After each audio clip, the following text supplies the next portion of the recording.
जय श्री श्याम दोस्तों। यह कहानी एक किसान की है। तो दोस्तों, शुरू करते हैं कहानी को। भारत, जहां 60% से अधिक आबादी कृषि पर निर्भर है, वहां एक किसान की कहानी केवल मिट्टी और फसल की नहीं होती, बल्कि संघर्ष, धैर्य, मेहनत और आत्मनिर्भरता की होती है। यह कहानी है राजू यादव की, जो एक छोटे गांव से निकलकर न केवल अपनी किस्मत बदलता है, बल्कि कई किसानों के लिए प्रेरणा का स्रोत बन जाता है। उत्तर प्रदेश के रामपुरवा गांव में रहने वाले राजू यादव एक गरीब किसान परिवार से ताल्लुक रखते थे। उनके पिता के पास मात्र 3 एकड़ जमीन थी, जो बारिश पर निर्भर थी। परिवार में माता पिता, 2 छोटे भाई और एक बहन थी। खेती से इतनी आमदनी नहीं होती थी कि घर का खर्च ठीक से चल सके। राजू ने बचपन से ही देखा था कि किस प्रकार उनके पिता और दादा कड़ी मेहनत करते थे, लेकिन फिर भी उन्हें आर्थिक तंगी से गुजरना पड़ता था।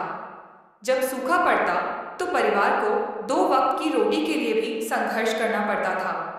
स्कूल जाने के बावजूद राजू का ध्यान पढ़ाई से अधिक खेती में था, क्योंकि वे बचपन से ही परिवार की स्थिति को सुधारना चाहते थे। गर्मी के दिनों में जब दूसरे बच्चे खेलते, तब राजू खेतों में अपने पिता का हाथ बंटाते थे। उन्हें यह देखकर दुख होता था कि उनके माता पिता इतनी मेहनत करने के बावजूद भी दूसरों से उधार मांगने को मजबूर होते थे। उनके गांव में आधुनिक कृषि तकनीकों की जानकारी कम थी। किसान पारंपरिक तरीकों से खेती करते थे, जिससे उपज कम होती थी। इस वजह से गांव के कई किसान कर्ज में डूबे हुए थे। राजू ने ठान लिया था कि वह इस स्थिति को बदलेगा। जब वे 10वीं कक्षा में पहुंचे, तब उन्हें एक अध्यापक ने बताया कि यदि आधुनिक तकनीकों का उपयोग किया जाए तो फसल उत्पादन बढ़ सकता है। यह सुनकर राजू के मन में एक नया विचार आया, आधुनिक खेती अपनाने का। लेकिन उनके पिता इस विचार के खिलाफ थे। वे मानते थे कि पुरानी पद्धतियां ही सही हैं। हालांकि राजू ने धीरे धीरे उन्हें मनाने की कोशिश की और इंटरनेट पर खेती से जुड़ी जानकारियां इकट्ठा करने लगे। राजू ने अपनी छोटी सी बाड़ी में जैविक खेती का प्रयोग किया।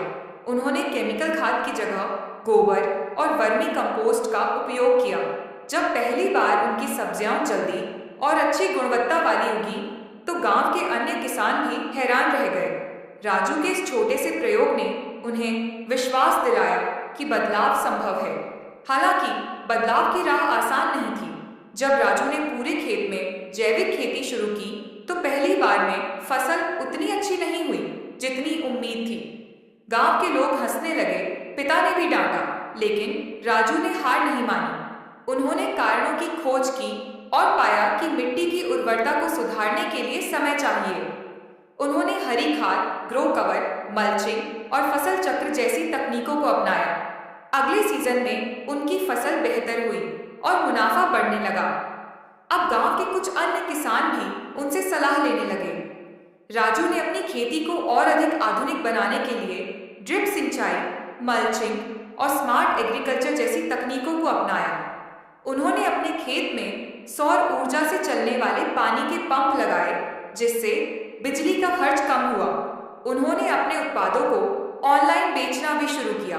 उन्होंने एक YouTube चैनल बनाया, जहां वे किसानों को मुफ्त में आधुनिक खेती की जानकारी देते थे। धीरे धीरे उनकी पहचान बढ़ने लगी। अब राजू न केवल अपने गांव में, बल्कि आसपास के जिलों में भी एक प्रसिद्ध किसान बन चुके थे। सरकार ने उन्हें श्रेष्ठ युवा किसान पुरस्कार से सम्मानित किया। उन्होंने अन्य किसानों की मदद करने के लिए एक कृषि सहकारी समिति बनाई, जहां वे किसानों को सस्ते दामों पर बीज और जैविक खाद उपलब्ध कराते थे।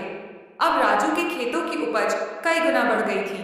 उन्होंने अपनी बहन की शादी अच्छे घर में की और अपने छोटे भाइयों को उच्च शिक्षा दिलाई। राजू की कहानी से प्रेरित होकर कई अन्य किसानों ने भी आधुनिक खेती अपनानी शुरू कर दी।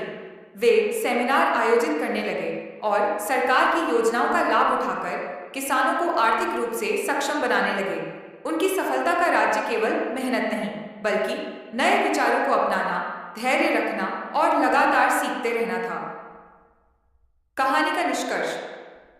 राजू यादव की कहानी हमें सिखाती है कि अगर हम अपने काम में नई तकनीकों और नवाचार को अपनाएं, तो सफलता निश्चित है।